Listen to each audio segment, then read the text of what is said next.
مساء الخير، صباح الخير. بقالي فترة تعبان، حاسس ان انا مش مظبوط. اللي متابعني على انستجرام هيعرف قد ايه ان انا بحب الجري وبحب ان انا اصحى بدري قوي. بس الاسبوع اللي فات ده ما كنتش افضل فيه حاجة موجودة في حياتي، او ما كنتش متظبط بصراحة. كنت تعبان، عندي برد، بس الله اعلم هل ده كان تحول جديد ولا لا، مش عارف. طيب انا هتكلم عن الموضوع ده في جزئين. قد ايه الجري مؤثر فيا يعني سلبي من عدم الجري، او جزء نفسي وتاني جزء جسماني على حسب. قررت ان انا اتكلم في اول حاجه جسماني، من حيث التنفس ومن حيث النوم ومن حيث المناعه والاكل. الحاجات دي كلها كانت مؤثره عليا، هتكلم فيها واحده واحده.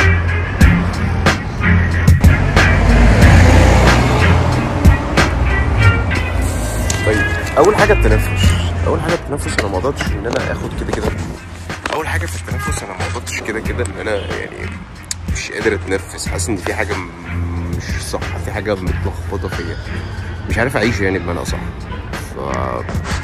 فحسيت ان ده ممكن اثر على المناعه بتاعتي، يعني حتى وانا بتكلم دلوقتي اصلا يعني حاسس ان صوتي لسه يعني مش يعني جسمي يعني مش متعافي 100% يعني. فحسيت ان انا حسيت ان انا خدت اسبوع تقريبا عشان اقدر ان انا اتعافى من القصه دي. لان في الطبيعي في البرد ان انا كده كنت باخد مثلا يومين او 3، كنت براقب نفسي في حته ان انا اتعافى منه قد ايه، او البرد يطلع من جسمي في خلال قد ايه. فيومين او 3 كان بيبقى اقصى حاجه، لان طبعا ده كان بيرجع لان انا كنت يعني بحب ان انا اجري كل فتره، فبالتالي دوران او سرعه معدل دوران الدم في الجسم بتاعي تبقى عاليه. الحاجات دي كنت متعود عليها، بس بعد كده لقيت جسمي ان هو اتغير الفتره اللي فاتت دي او الاسبوع اللي فات ده. بس قلت النهارده ان انا كده لازم اجري، لان انا محتاج ان انا جسمي يفوق شويه، محتاج ان انا يعني اخرج من الحاله اللي انا فيها دي بسرعه على قد ما اقدر. فحسيت ان النهارده كان في انجاز شويه، جسمي فاق نوعا ما، بدا ان هو يتحرك، حاسس في حاجه غريبه حصلت. فحسيت ان انا كده خلاص يعني في اواخر مرحله البرد، بس الحمد لله افضل يعني. وتالت حاجه واهم حاجه هي كانت الاكل. كميه الاكل اللي انا كنت باكلها في الاول كانت يعني كنت باكل كتير، كنت باكل كربوهيدرات كتير، او كنت يعني باكل يعني بمعنى صح، الكميات بتبقى اكبر من اللي انا باكلها في الطبيعي الاسبوع اللي فات ده. بس ما كنتش باكل كويس، فطبيعي جسمي في الوزن بتاعه نزل. محتاج ان انا بقى كده ايه ارجع تاني واحده ان انا ازود الكميه، طبعا ان انا انزل اجري كده بفوق جسمي، فبالتالي هيعمل مجهود، فبالتالي هيكتر في كميه الاكل بتاعته. اوكي. واخر حاجه هي النوم. انا كده كنت في الطبيعي في الايام العاديه بنام من 7 ساعات مثلا، من 6 ل 7 ساعات، فحاسس ان هو يعني كان بيبقى كافي. انا كده اول ما المنبه بيرن طبيعي بفتح عينيا، بحس بكميه نشاط مش طبيعي، بسبب يعني الواحد كان متعود، او الواحد جسمه متعود ان هو يجري. بس لا، حسيت بقى في الاسبوع اللي فات ده مش قادر اتحرك، مش قادر افتح عيني، حاسس ان في كده حاجه غلط اصلا. البرد ده لخبطني جسمانيا.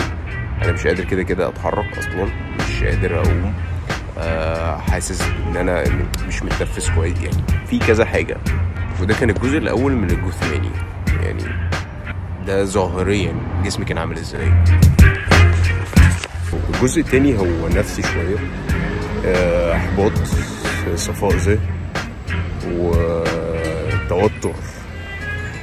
حقيقة في ال3 دول انا مش الدنيا ضلمه قوي كده ليه. اول حاجه في الاحباط، اول نقطه في الاحباط، انا ما كنتش كده حاسس ان انا عايز اكمل، مش قادر اعمل اي حاجه.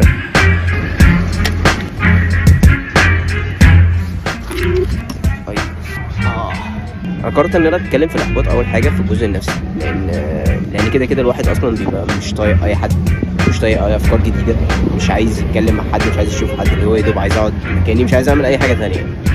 يعني كان تحس ان هو جانب مظلم كده من الموضوع بتاع الاحباط او عدم الجري يعني بمعنى صح. بس مش مشكله.